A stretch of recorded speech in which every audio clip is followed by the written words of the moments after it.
Sorry, what was the question again? Great, perfect. This should be fun. Let's see what I come up with. Oh, the lighting's not good again.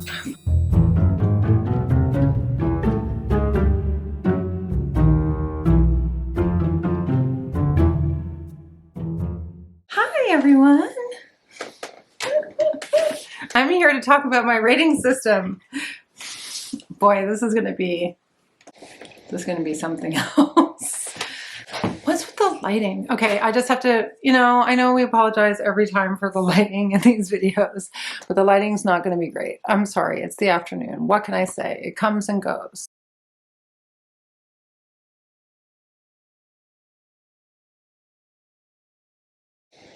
Okay, so we're doing the, what's it called?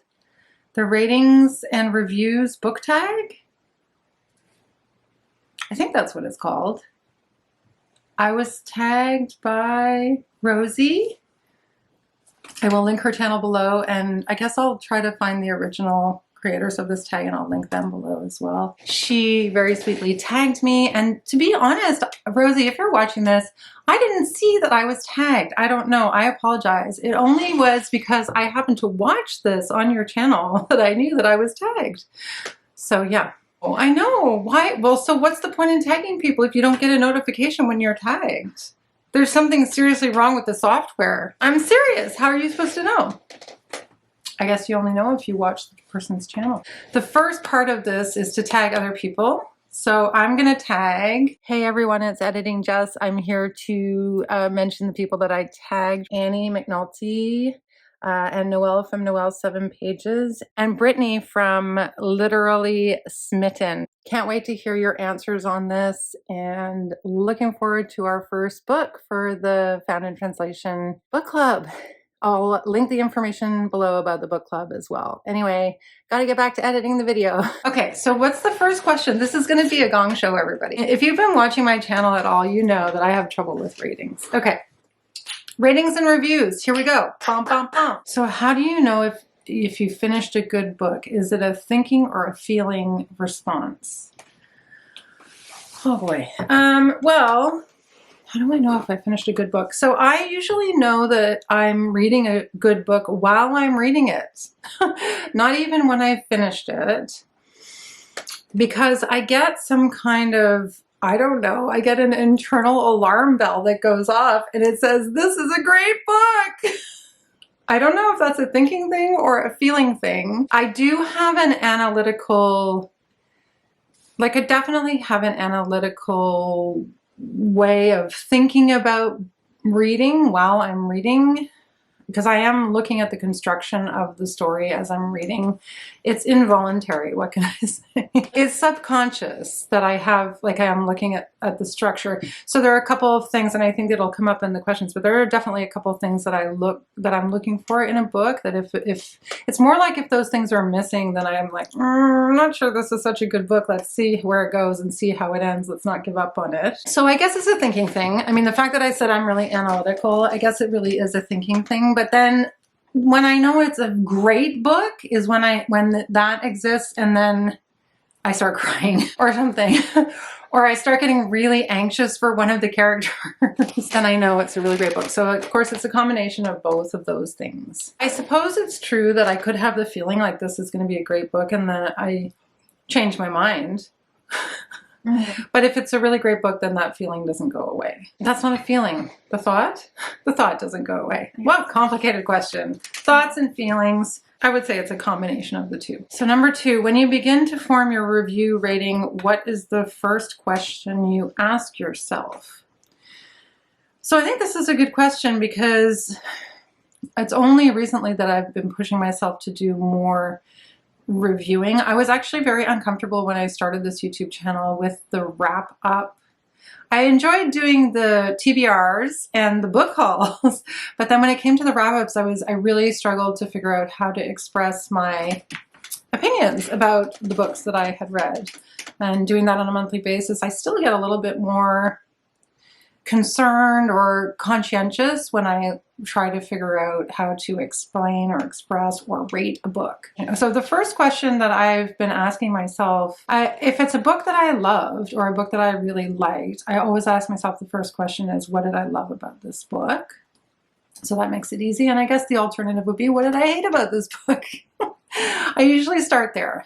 And that takes me on to some other insights about why not, characters, plot, pacing, emotions, style of writing, prose, all that stuff. Sometimes I also just try to summarize the plot, but that's usually if it's been a while since I've read the book.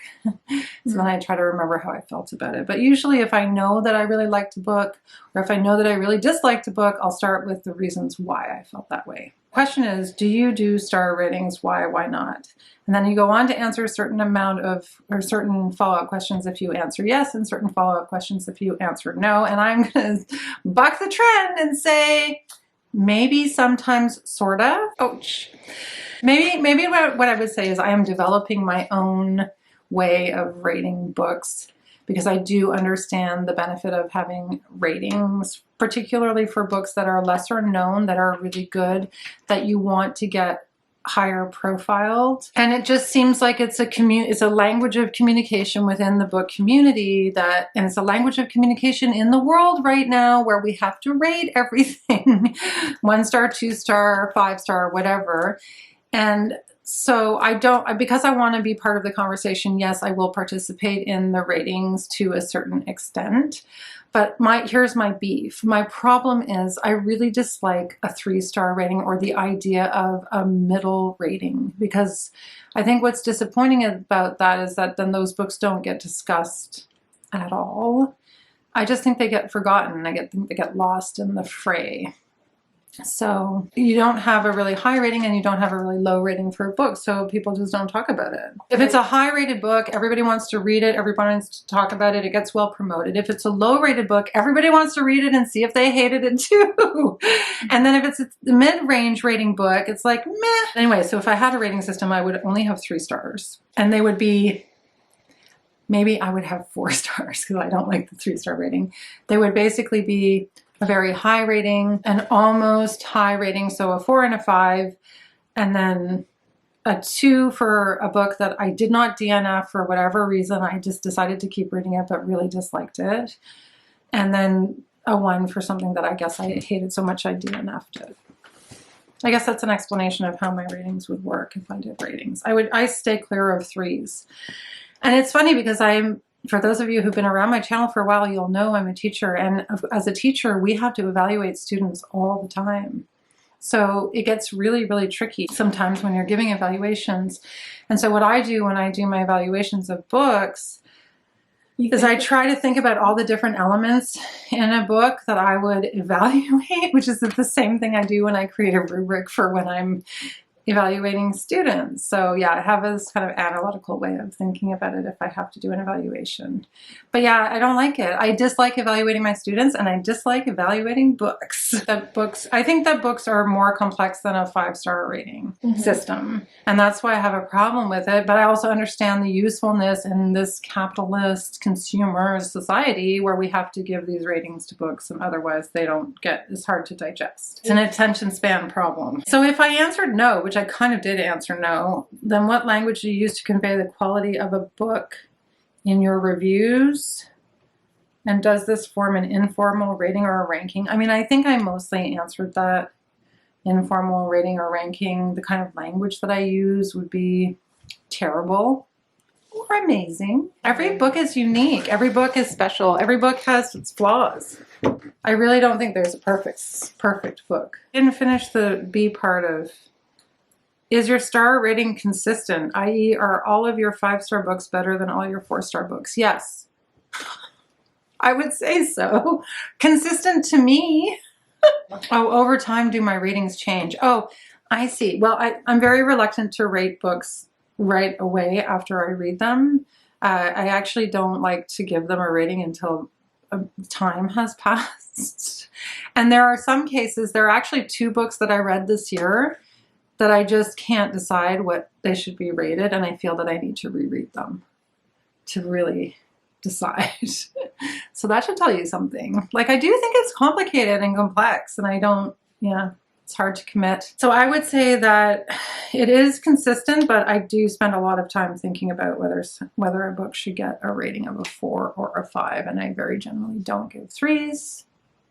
I don't think as much about the consequences of giving 2s or 1s, though, I will say that. It's pretty complicated. Needless to say, I would prefer to talk about books than rate them or even just write a simple review, which is why my wrap-up videos there tends to be a part 1 and a part 2, because I tend to discuss a lot. Do you believe every book has its perfect reader? Does this contradict the idea that a book can be bad? I do think that there are a lot of books in the world, and they're written for a lot of different people.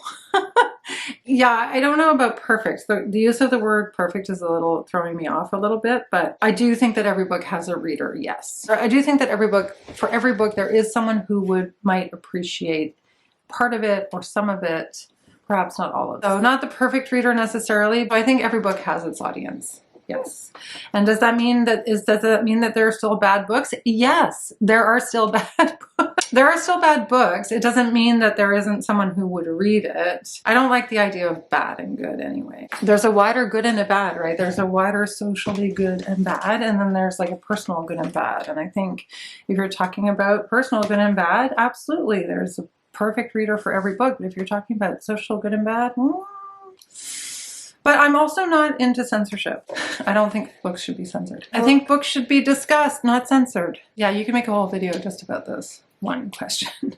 What book that you hated have you recommended? Oh, I would only do that to my enemies. Am I supposed to say a specific book? What was a situation recently where something happened and I was like, oh, I'm not going to name names, but somebody really upset me. And they were asking me about what's a good book I've read lately. And I seriously thought about recommending a really bad book to that person because I'm evil. It only makes your judgment in their eyes bad. So true. I've never recommended a book that I hated to anybody. If I did recommend a book that I hated to somebody, it would only be a situation where I didn't like it, but I think they might like it for some reason or another. And also, why would you recommend a book that you hated when there are just so many good books that you liked that you could recommend? It doesn't make any sense to me. What makes a book good, bad, or great by your evaluation?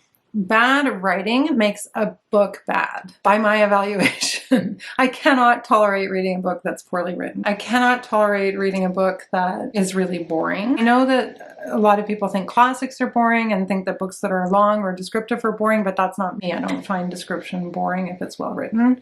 If the prose is beautiful, that doesn't bother me. And a bad book is a book that is extremely derivative and doesn't have where the characters are flat and the plot is predictable. There can be a lot of things that make a book bad. What makes a book good? So there are always structural things that I look for in a book, the basics. So pacing, the quality of the writing, use of language, and character development, and the plot. If you have a book, for example, that has really good character development. And also, I think there is something to be said for also being able to write human behavior, to be able to write human emotions. I think that's really difficult to do. So those things, not so much just the basics, but those things really would make a good book. And of course, you don't have to have all of those elements for a book to be good. I'll just give you an example. I read a book this year that had not great pacing.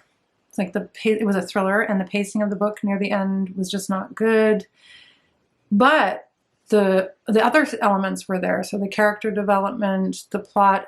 I also personally like a book that has something to say in terms of philosophically or about society as well. And I can also appreciate a book that's just for entertainment. Yeah, I can appreciate it, especially if you're just trying to escape. I was going to say I think a book can be good because it has some of those elements that are really great, but not all of the elements are really great. And I think for a book to be really great, the elements that are good but not great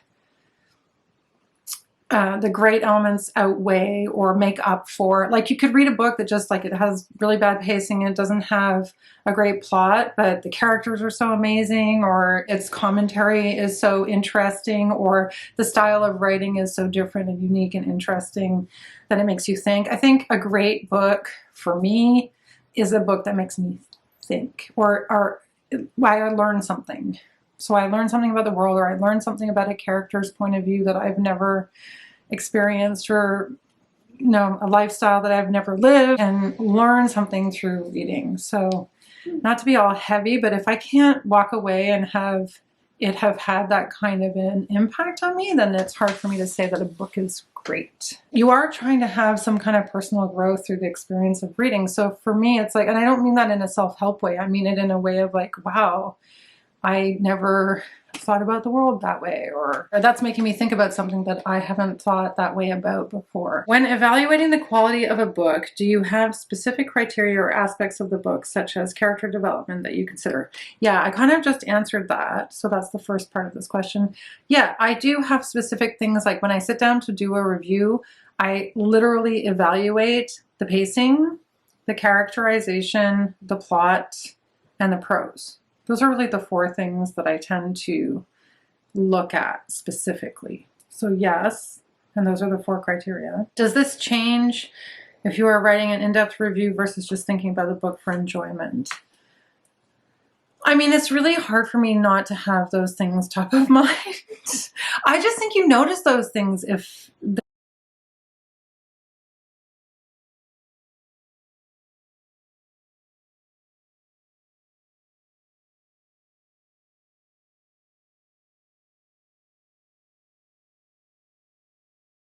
so yeah, if a book is poorly rated, then yeah, maybe it would influence me not to read it if I was skeptical about it in the first place. Mm-hmm. And I had a lot of other things I wanted to read. That's the other thing about giving ratings and doing your wrap-ups, is that like I tend to read books that I want to read and are recommended to me and are really good. Because there's a lot of books and not a lot of time. Okay, so this question says, who on BookTube does reliable and interesting reviews of books that you can use to decide if a book is for you or not? What makes the reviews so good? This is a really hard question for me to answer because I only started BookTube like March of last year, and I really wasn't watching a lot of people before that. So I'm going to kind of cheat slightly, just slightly. I will say a couple of booktubers because I obviously want to promote people in the community, but I will say that two of my #1 book recommendation people are my daughter, who recommends to me a lot of books and also watches a lot of YouTube. So I'd love to ask her this. So I'm going to ask her and see who she says. And also my dad also has introduced me to tons of authors and tons of books.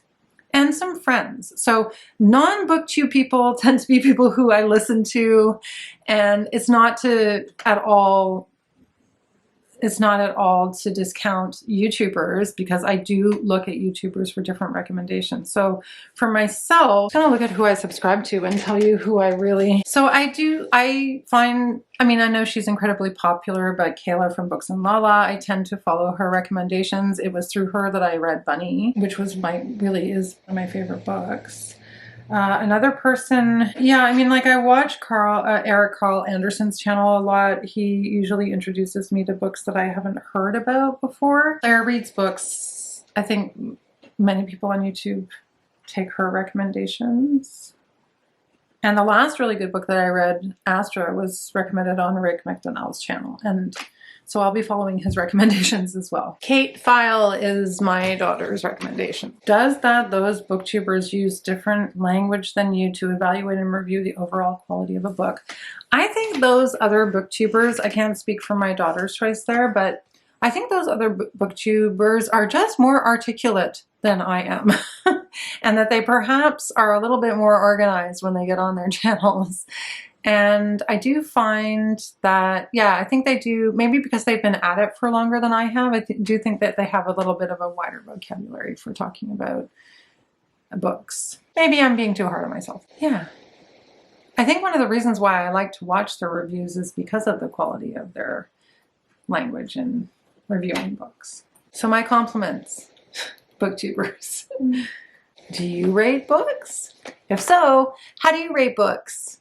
Do you like rating books? Tell me.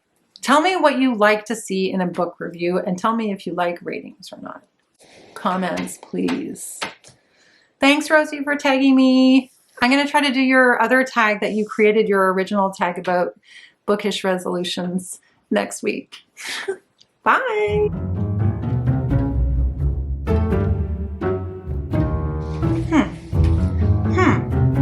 YouTube. All right. I'm obsessed with the lighting. Okay. All right. Well, like, lighting is everything. Where are my twinkle lights?